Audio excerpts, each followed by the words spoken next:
Assalamualaikum warahmatullahi wabarakatuh. Mari kita lanjutkan pelajaran tematik kita. Hari ini kita masuk di tema 3, subtema 2, pembelajaran 3 dan 4. Kita semua pasti sudah mengenal lampu lalu lintas. Kita sering melihat lampu lalu lintas di perempatan atau persimpangan jalan.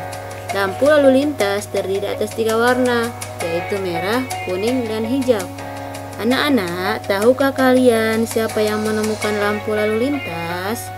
Mari kita baca teks eksplanasi berikut ini dengan teliti. Si paralel penyelamat jalan. Gareth Augustus Morgan adalah penemu lampu lalu lintas pada tahun 1923 yang sekarang digunakan di berbagai negara di dunia. Lampu tersebut bermanfaat untuk mengatur lalu lintas dan menyelamatkan pengguna jalan dari kecelakaan. Morgan seorang warga Amerika berkulit hitam yang peduli dengan keselamatan orang lain.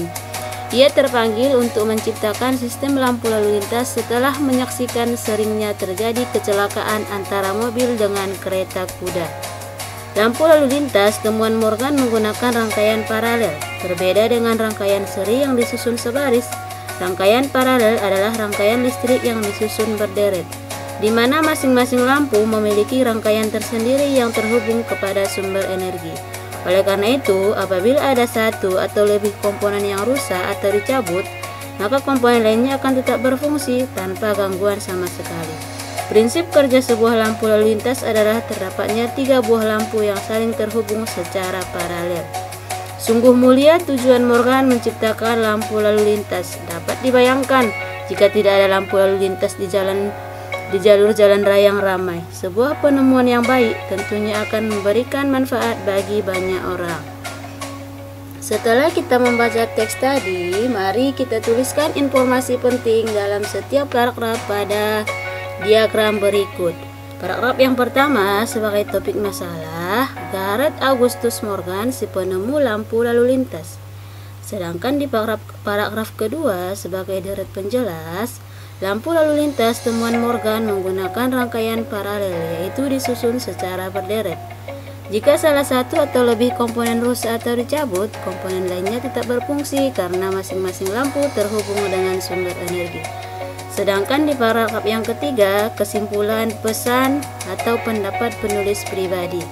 Tujuan Morgan sangat mulia karena lampu lalu lintas ciptaannya bermanfaat bagi banyak orang di jalan raya.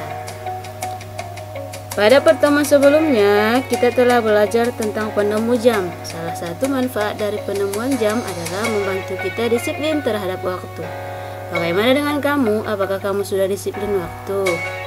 Datang tepat waktu ke sekolah adalah salah satu kewajiban kita sebagai pelajar. Ketika kita tidak melaksanakan kewajiban itu, akan membuat orang di sekitar kita menjadi tidak nyaman. Ayo laksanakan kewajibanmu dengan tanggung jawab.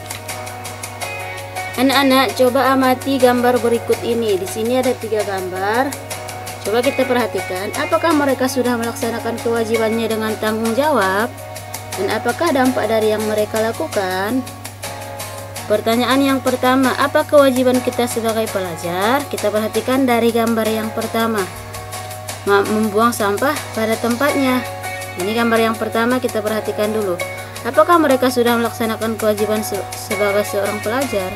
Belum, karena ia membuang sampah sembarangan. Apa dampak bagi diri sendiri? Jika banjir, maka ia juga terkena dampaknya. Dan apa dampak dari tindakan yang mereka lakukan bagi lingkungan? Lingkungan akan menjadi kotor karena membuang sampah sembarangan. Dan apa dampak dari tindakan yang mereka lakukan bagi orang lain? Membuat orang lain tidak nyaman dengan lingkungan yang kotor. Sekarang kita perhatikan gambar yang kedua. Apa kewajiban kita sebagai seorang pelajar? Belajar dengan sungguh-sungguh. Apakah mereka sudah melaksanakan kewajiban sebagai pelajar? Belum, karena ia belajar dengan bermalas-malasan. Dan apa dampak bagi diri sendiri? Nilainya akan turun, bahkan bisa tinggal kelas. Apa dampak dari tindakan yang mereka lakukan bagi lingkungan? Tidak ada. Yang rugi, yang berdampak itu dirinya sendiri. Dan apa dampak dari tindakan yang mereka lakukan bagi orang lain? Orang lain enggan mengajaknya untuk belajar bersama karena dia seorang anak yang malas. Sekarang yang gambar nomor 3. Apa kewajiban kita sebagai pelajar? Mengerjakan tugas bersama-sama. Apakah mereka sudah melaksanakan kewajibannya sebagai pelajar? Sudah, karena mereka belajar berkelompok. Apa dampak bagi diri sendiri? Tugas dikerjakan lebih mudah dan cepat selesai. Dan apa dampak dari tindakan yang mereka lakukan bagi orang lain? Akan disenangi orang lain dan mudah diajak berdiskusi. Anak-anak, pada pembelajaran yang pertama kita telah membaca teks tentang si kota ajaib.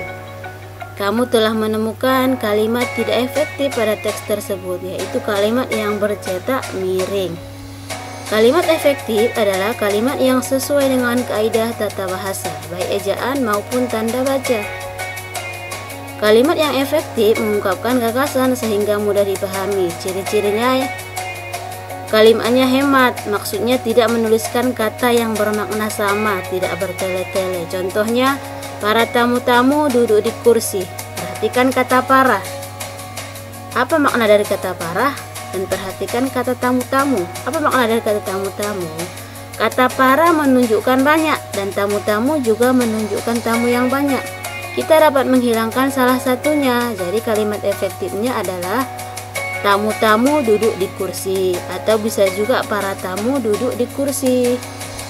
Sekarang mari kita ingat kembali kalimat yang tidak efektif yang kita temukan pada teks si kota ajaib di pembelajaran 1. Ada 3 kalimat yang tidak efektif. Penemu yang pada kesempatan itu untuk pertama kalinya, termasuk kalimat tidak efektif karena dia bertele-tele. Apa kalimat efektifnya? Penemu yang pertama kali. Terus kalimat tidak efektif yang kedua, di depan para bapak-bapak dan ibu-ibu, termasuk tidak efektif. Apa kalimat efektifnya? Di depan bapak-bapak dan ibu-ibu, paranya dihilangkan. Apa kalimat tidak efektif yang ketiga? Lalu televisi kemudian terus berkembang. Kalimat efektifnya adalah lalu televisi terus berkembang. Nah anak-anak, sampai di sini pembelajaran kita hari ini. Tetap semangat belajar di rumah ya. Assalamualaikum warahmatullahi wabarakatuh.